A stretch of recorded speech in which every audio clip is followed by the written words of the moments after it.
So we can do a lot more with a lot less. We can basically take on like a huge market with 2 or 3 people. And I genuinely think if you were super cracked, like you'd be able to do it with 1 or 2 people, right? That's the dream right there. A unicorn with 1 person, 2 people, and that will come very quickly, I really think.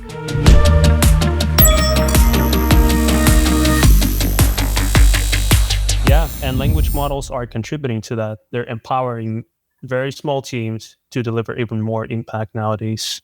I think we'll see a major shift in, like, in general, how big companies are and how much impact smaller businesses make. And in general, distribution of wealth, I believe, is going to be affected.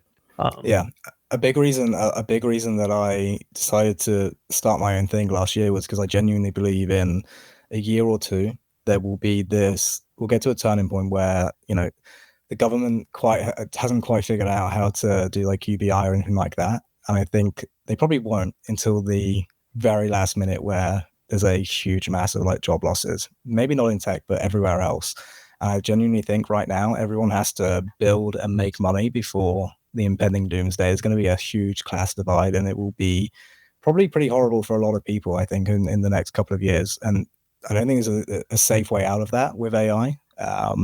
So for me, a big reason that I wanted to, build something was to make sure that I'm good, like going forward, right? Like I know the idea that I had, it's not a new thing. It's not an innovative thing, right? We're building an alternative to two or three $3 billion companies, right? Like we saw a gap in the market for it.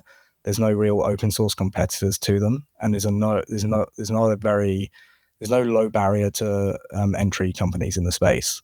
So I knew if we did something that it would get their attention. It would get these big companies like riled up a bit.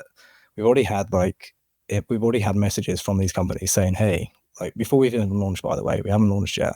We had a call with like one of these big $3.5 billion companies that we're building an open source version of, asking if we would be interested in an acquisition hire. And this is before we've even launched. That's crazy to me. Obviously, that's not what we want to do. I want to build something cracked. I want to, it's like make it or break it for me. But that just shows you what you're doing is right. Because if they see you as that much of a threat and you haven't even launched, it's crazy. Wow, that's great. Congrats on that. It's why I love open source. I think there's like a very cool like moat at the moment. I think it's repeatable. I think people can go and find like Cal.com did it to Calendly, right? They went out and saw that there was this huge market and there wasn't a huge like open source competitor to them. And over time, they've slowly taken their market share from them, right? And I think it's like a repeatable strategy. People can figure out like these, like, let's say if I was going to start from scratch right now and I hadn't thought about CompAI and compliance and all of that boring stuff, I would probably figure out like, okay, cool. Can I go and take on like the biggest healthcare insurance software provider? Like, is there any open source players there? What are they doing? I'll go and spec it out and see, could I make something modern and fresh and get people excited about it? And like there's going to be so many opportunities like that right now. And it's so easy to do it now with vibe coding, right? Like it would have taken a year to build out something like CompAI 2 or 3 years ago. Now you can do it in a couple of months, and people will be able to do that and will continue to do that. I think if you can figure out like a market for it, there's a huge opportunities everywhere right now for people to just go and build like new versions of legacy software. Yep. And I think you're onto something with the modes on open source. I think it is definitely a way to build great technology that will have a great influence on the world. So talk us through why exactly you landed on compliance. You mentioned that compliance is not exactly an uncontested field, right? There are a bunch of big players in this niche. Why land there?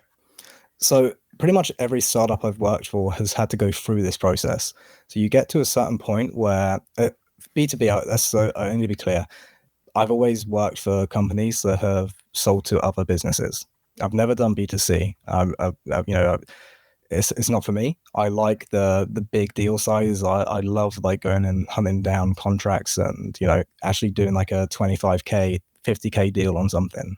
So every big company every startup that I've worked for that has been B2B has come we've been hit with this problem where a much bigger company comes to you. Let's say I work for a company which sold to energy companies in the past. They made software for energy companies, and all of these energy companies would hit us every single week with security questionnaires. They wanted to know if we were SOC 2 compliant, if we were GDPR compliant, ISO compliant, all of these outdated compliant cybersecurity frameworks. And every single time I've been the sort of person in those companies to say, hey, actually, it's not scary. It's actually pretty easy to do. I kind of threw myself into it a few years ago, and I kind of stumbled upon it just because I'm the sort of person who would be like, cool, we can make it happen. I'm pretty much like a yes guy. Someone says, hey, can you do this? I'm like, yeah, we can figure it out.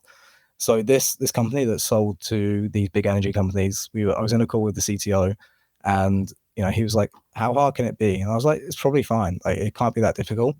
A few weeks later, we started to try and figure out how to go through the whole process. And that's when I had a call with these big companies that were selling it for a ton of money. So I don't want to name names, but they will essentially, you'll be looking at $25K a year for their software that helps you automate the process.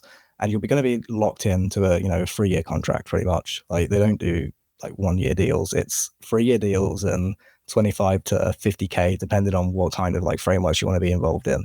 So it's super expensive.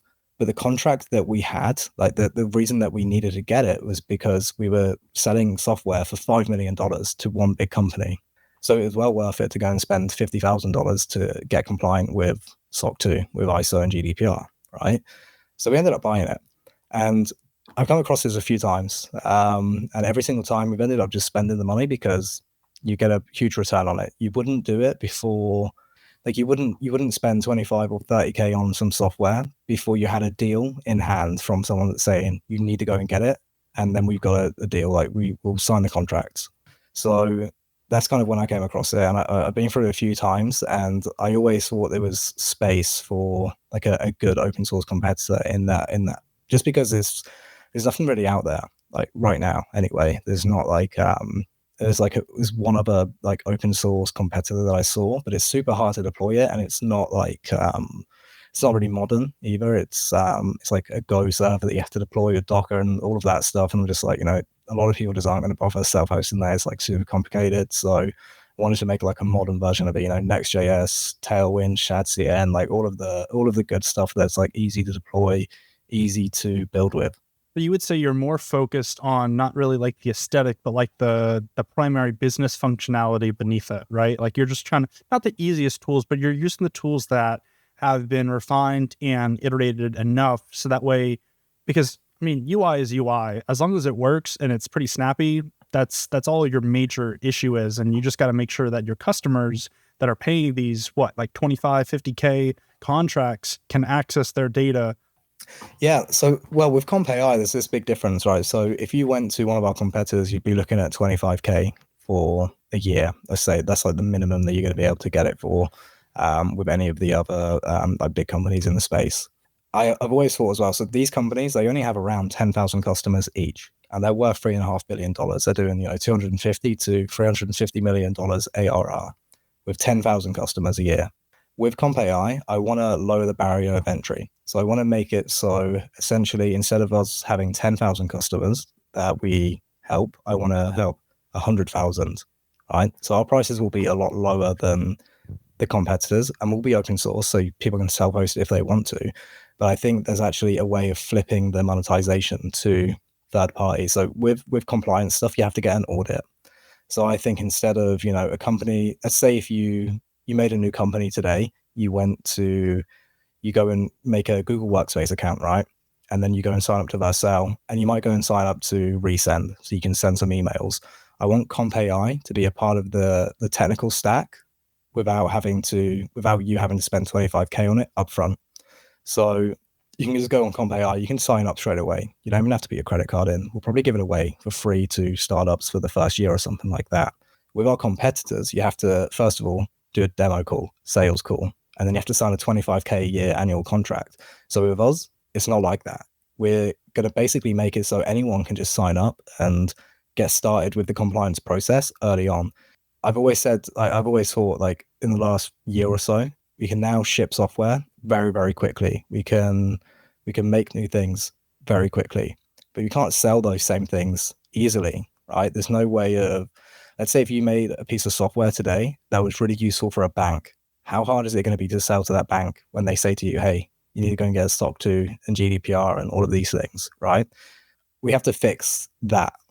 So by making it lower barrier of entry, I think we can get it to much more people. And when you go for the audits, I think actually we can just charge the audit companies a commission, a referral lead, like fee for all of our customers that maybe don't pay us in the first year, and take the market by surprise in that way, right? Like I think there's if your competitors are charging 25K and we've got an ad against their keyword that's saying, hey, try us out for free, sign up today, instant sign up. Like, what are you going to choose? Are you going to go for a demo call with these companies, or are you going to just sign up and like integrate your tech stack? Yeah. There's a choice that you have. Like, you're just going to sign up and try it out.